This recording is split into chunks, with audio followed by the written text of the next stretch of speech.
Class में हम discuss करेंगे फाइनेंशियल स्टेटमेंट्स, और वो जो फाइनेंशियल स्टेटमेंट हम डिस्कस करने जा रहे हैं वो सोल ट्रेडर के बिजनेस से रिलेटेड है। A business of a sole trader. अगर आप गूगल पे जाएं और गूगल पे जाने के बाद अगर आप लिखें PDF business accounting 1 by Frank Wood, so you will get the book. In that book, if you will go in chapter number 8, chapter number 28, so you will find a question, and that question is related to Mr. R. Riggs. So I read the question, I explain you the question first.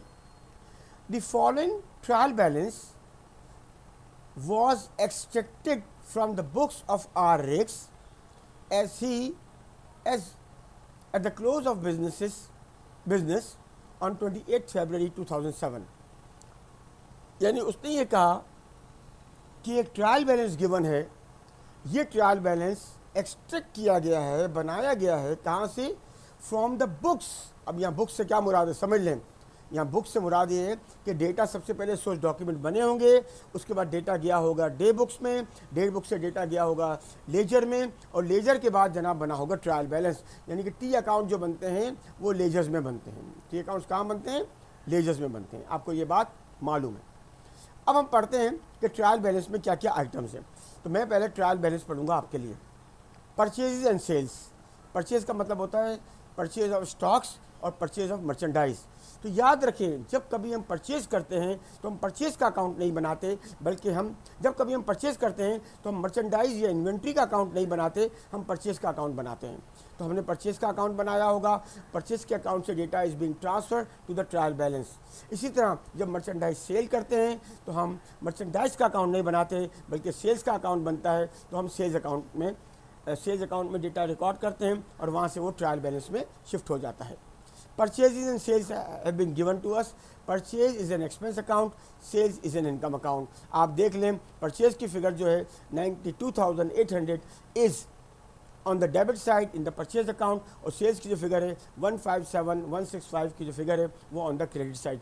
ये वाली slide जो है मैं अपनी Facebook की wall पर डाल दूंगा ताकि आपको सवाल और जवाब भी नज़र आएँ, और फिर मैं रेफ़र कर दूंगा इस वीडियो को ताकि आप इस वीडियो को देख सकें। तमाम वो स्टूडेंट्स जो इस वक्त मेरे साथ ऑनलाइन हैं, और तमाम वो स्टूडेंट्स जो किसी वजह से नहीं आ सके, या तमाम वो लोग जो कि यूट्यूब पर मुझे देखना चाहते हैं।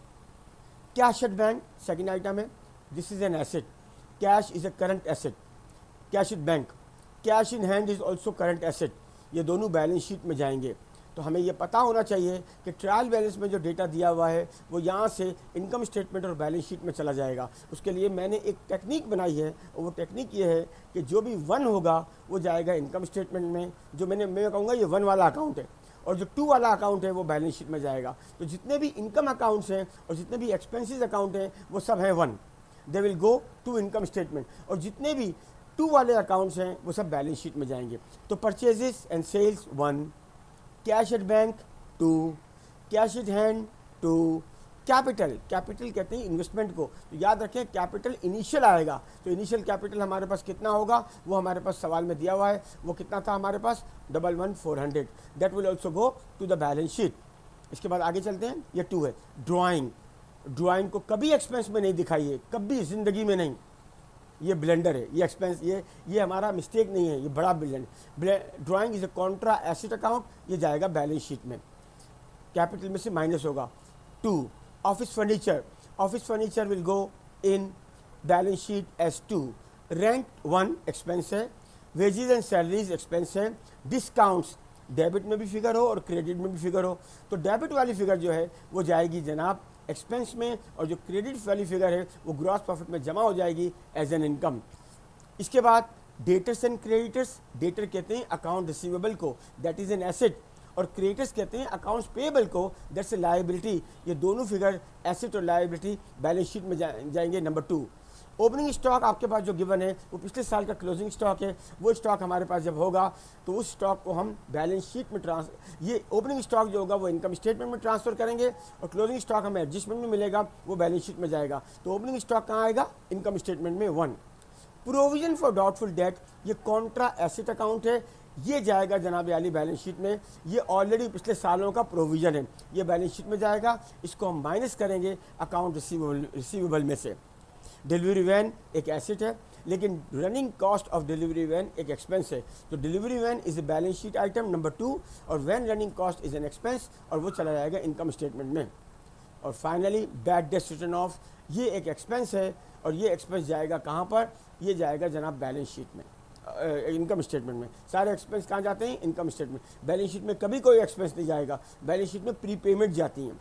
ठीक है, तो ये मैंने आपको ट्रायल बैलेंस बोला, जो ट्रायल बैलेंस आपके पास गिवन था, जो 1744750 मौजूद था।